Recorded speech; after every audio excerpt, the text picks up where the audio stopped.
Hi, I'm Dan Larson, and this is Star Wars The Black Series Sabine Wren in 4 minutes or less. Star Wars The Black Series Sabine Wren is a 6-inch figure that I honestly never thought we'd ever see. She's not from the films and she's a female character, 2 things that make her toy aisle poison as far as marketing is concerned.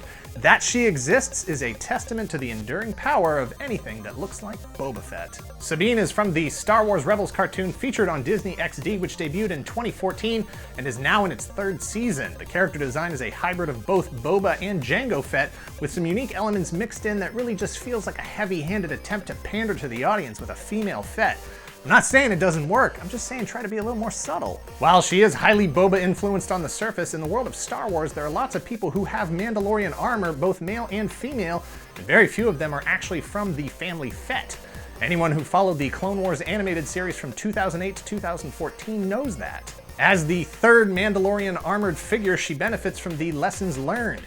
Boba Fett, released in 2013, featured a non-removable helmet with a non-pivoting rangefinder. Jango Fett, released in 2016, featured a misshapen but removable helmet with a non-pivoting rangefinder. Sabine brings it all together with a well-fitting, properly proportioned, removable helmet that also happens to have a pivoting rangefinder. On Rebels, Sabine is both weapons expert and artist, a path that I once considered walking, but it's so much harder to do with all of our Earth rules and regulations.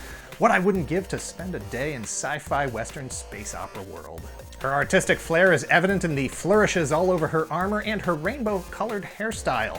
Hasbro deserves the flack they get for paint treatments on figures, but every so often they deliver a piece that really stands out. She's missing a few details in various swirls and spots and drawings on her armor, and the eyes on my particular figure could be better, but the amount of stuff that is present feels so far beyond what I would have expected based on their existing portfolio.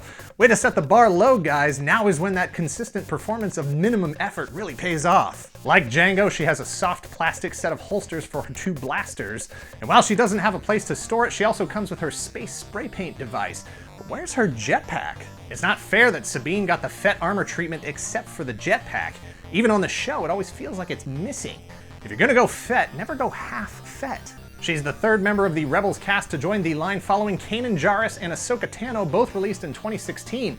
It's fascinating to see those highly stylized animation models interpreted in the more realistic aesthetic of the Black Series line. There are a lot more interesting characters that could be mined from the Rebels series, so hopefully Hasbro is at least prepared to deliver the core crew. Hera is on the way, but there is currently no word on Zeb, Ezra, Chopper, or fat old Captain Rex. Sabine is only the 6th female character to be released in the Black Series line, which isn't really the line's fault. There's only like 10 female characters in the entire Star Wars universe. 3 different versions of Leia, Rey, 2 different versions of Jyn, Ahsoka, Captain Phasma, and now Sabine, Hera in 2017, but that's it. There's a very encouraging trend toward introducing more female characters as part of the overall Star Wars story, and not just as set dressing, but actually making them important characters who move the stories forward and stand on their own as heroes, not just waiting for someone to save them. If you're not a fan of Star Wars Rebels animated series, or you only collect figures from the films, then Sabine is an easy pass. But if you've been hooked since the 1st episode, or you're just a Black Series completist, then Sabine is a must-have, so buy her if you see her, and if you see 2, leave 1 for the next collector. Thanks for watching. Please give this video a like, please subscribe if you haven't already, and share this video all around you.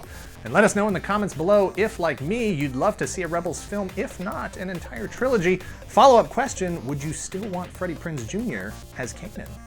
No. No? Cut.